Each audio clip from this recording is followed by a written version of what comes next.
سامعین، السلام علیکم ورحمۃ اللہ وبرکاتہ۔ یہ دارالسلام اسٹوڈیو لاہور پاکستان ہے۔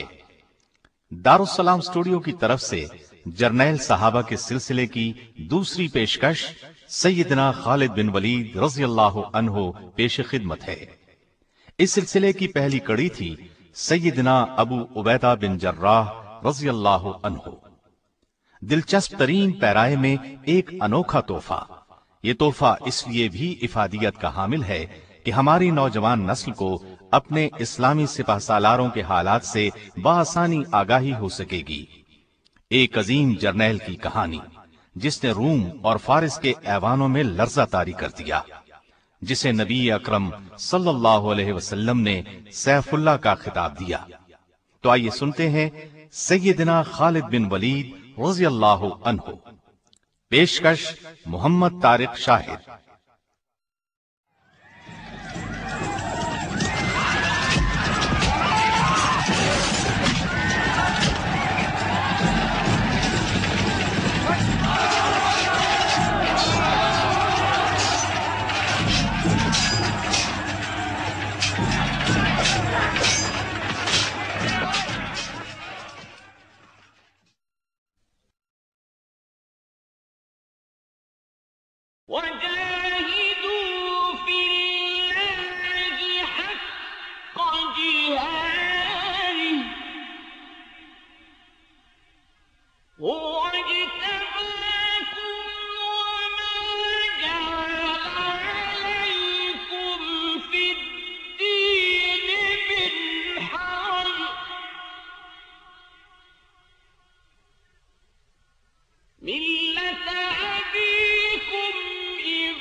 اللہ کی راہ میں جہاد کرو جیسا کہ جہاد کرنے کا حق ہے۔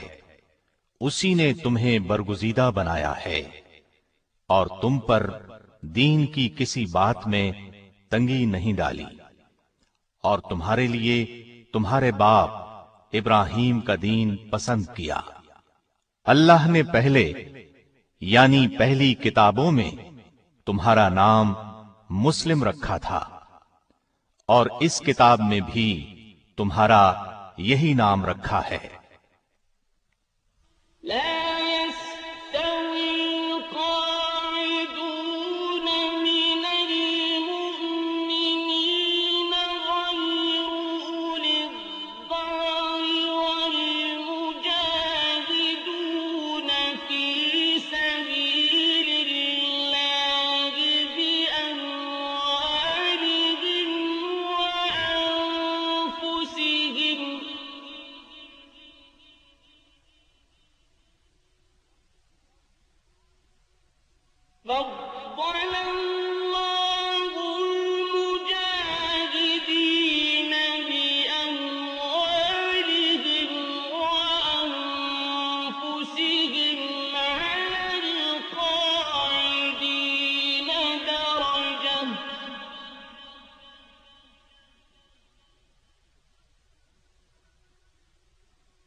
جو مسلمان گھروں میں بیٹھ رہتے اور لڑنے سے جی چراتے ہیں اور کوئی عذر نہیں رکھتے، وہ اور جو اللہ کی راہ میں اپنے مال اور جان سے لڑتے ہیں وہ دونوں برابر نہیں ہو سکتے۔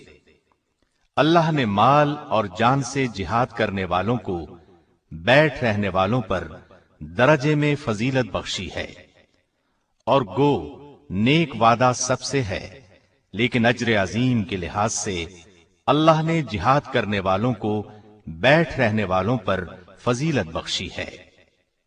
نبی اکرم صلی اللہ علیہ وسلم کا ارشاد ہے، کوئی شخص جنت میں داخل ہو جائے اور پھر اس سے کہا جائے کہ تو لوٹ کر دنیا میں چلا جا، ساری دنیا کی دولت اور حکومت تجھے دی جائے گی، تو وہ کبھی جنت سے نکل کر دوبارہ دنیا میں آنے پر راضی نہ ہوگا، سوائے شہید کے، جو یہ تمنا ظاہر کرے گا کہ مجھے دنیا میں بھیج دیا جائے تاکہ میں پھر جہاد کر کے شہید ہوں، اسی طرح 10 مرتبہ زندہ کر کے دنیا میں بھیجا جاؤں، پھر شہید ہو کر آؤں، کیونکہ اللہ کی راہ میں شہید ہونے والا بڑے اعزاز و اکرام کا مشاہدہ کرے گا۔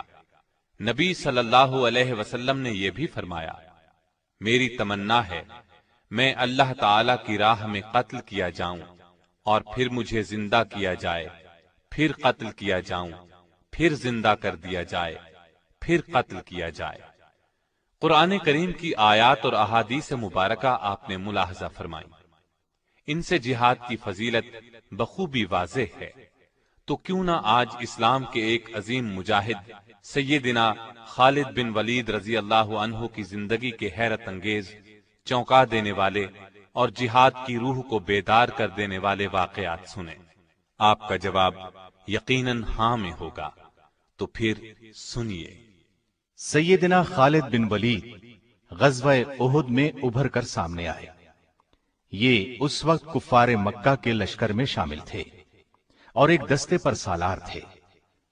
نبی کریم صلی اللہ علیہ وسلم نے احد کے میدان میں ایک چھوٹی پہاڑی پر، جسے جبل عینین یا جبل رمات کہتے ہیں، 50 کے قریب تیر اندازوں کو مقرر فرمایا تھا۔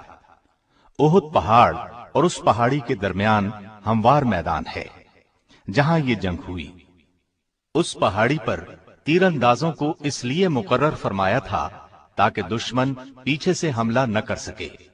احد کی لڑائی شروع ہوئی، مسلمان بے جگری سے لڑے اور کفار کے پاؤں اکھڑ گئے، وہ بدحواس ہو کر بھاگے، مسلمان ان کا پیچھا کرنے لگے اور مال غنیمت لوٹنے لگے۔ ایسے میں پہاڑی پر موجود تیر انداز دستے نے بھی پہاڑی چھوڑ دی اور مال غنیمت لوٹنے کے لیے میدان کی طرف دوڑ پڑے۔ اگرچہ نبی کریم صلی اللہ علیہ وسلم نے انہیں تاکید فرمائی تھی، تم لوگ اس پہاڑی سے نہ ہٹنا، لیکن انہوں نے خیال کیا یہ حکم اس وقت تک کے لیے تھا جب تک کفار شکست کھا کر بھاگ نہ کھڑے ہوں۔